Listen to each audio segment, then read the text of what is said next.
தூத்துக்குடி விளாத்திக்குளம் அருகே தனது வீட்டின் பின்புறம் உள்ள காட்டுப் பகுதிக்கு இயற்கை உபாதை கழிக்கச் சென்ற +2 மாணவி கொடூரமான முறையில் பாலியல் வன்கொணர்வு செய்யப்பட்டு கொலை செய்யப்பட்டார்.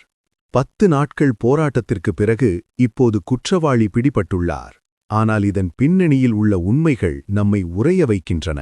ஆரம்பத்தில் புகார் கொடுக்கச் சென்ற பெற்றோரை எல்லை பிரச்சினை என்று கூறி அலைக்கழித்தது காவல்துறை. ஆனால் மக்களின் போராட்டமும் தேர்தல் நேர அழுத்தமும் வழக்கை வேகப்படுத்தியது. 10 தனிப்படைகள் 150 காவலர்கள் களமிறங்கினர். சம்பவம் நடந்தது ஆள்நடமாட்டமில்லாத காட்டுப்பகுதி. அங்கே சிசிடிவி இல்லை.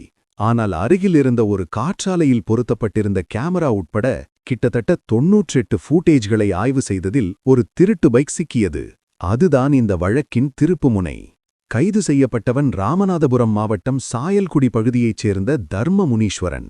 இவன் ஒரு ஹபிச்சுவல் அஃபெண்டர். ஏற்கனவே 20க்கும் மேற்பட்ட வழக்குகள் இவன் மேல் உள்ளன. 2020இல் ஒரு மூதாட்டியை இதேபோல் சித்திரவை செய்து கொலை செய்ததற்காக ஆயுள் தண்டனை பெற்றவன் இப்போது பெயிலில் வெளியே வந்து இந்த கொடூரத்தை செய்துள்ளான். இன்றும் பல கிராமங்களில் இயற்கை உபாதைகளுக்காக வீட்டின் பின்புறமுள்ள காட்டுப்பகுதியையே பெண்கள் நம்பியிருக்க வேண்டியுள்ளது. இந்த தனிமையும் பாதுகாப்பற்ற சூழலுமே குற்றவாளிகளுக்கு சாதகமாக அமைகிறது.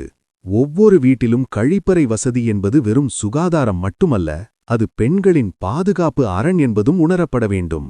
அரசு திட்டங்களின் கீழ் அனைத்து வீடுகளிலும் கழிப்பறைகள் இருப்பதை உறுதி செய்ய வேண்டும். இதுபோன்ற கொடூரங்களை தடுக்க சட்ட ரீதியாக இந்த 4 மாற்றங்கள் உடனடியாக வரவேண்டும். 1. GPS கண்காணிப்பு. பெயிலில் வரும் தொடர் குற்றவாளிகளுக்கு மின்னணு கண்காணிப்பு வளையங்கள் கட்டாயமாக்கப்பட வேண்டும்.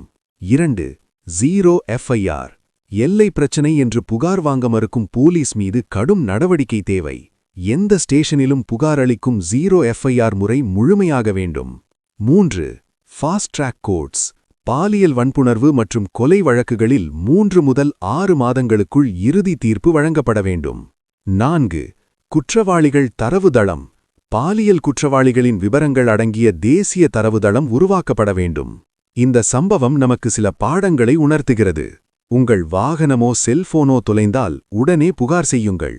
அது குற்றவாளிகள் கையில் சிக்கினால் நீங்களும் சிக்கலில் நேரலாம். அட்லீஸ்ட் இந்த மாதிரி முக்கியமான கேஸ்ல போலீஸ் டிபார்ட்மெண்ட்டுக்கு கொஞ்சம் சுலபமாக இருக்கும். நம் வீட்டின் வெளிப்பகுதியில் சிசிடிவி பொருத்துவது நமக்கும் சமூகத்திற்கும் பாதுகாப்பு. ஆயுள் தண்டனை கைதிகள் பெயிலில் வரும்போது அவர்கள் கண்காணிக்கப்பட வேண்டும். சட்டத்தில் உள்ள ஓட்டைகள் குற்றவாளிகளுக்கு சாதகமாக இருக்கக்கூடாது. சுய ஒழுக்கம், செல்ஃப் டிசிப்ளின் என்பது பள்ளியில் மட்டுமல்ல, ஒவ்வொரு வீட்டிலும் ஆண்களுக்கு கற்பிக்கப்பட வேண்டும்.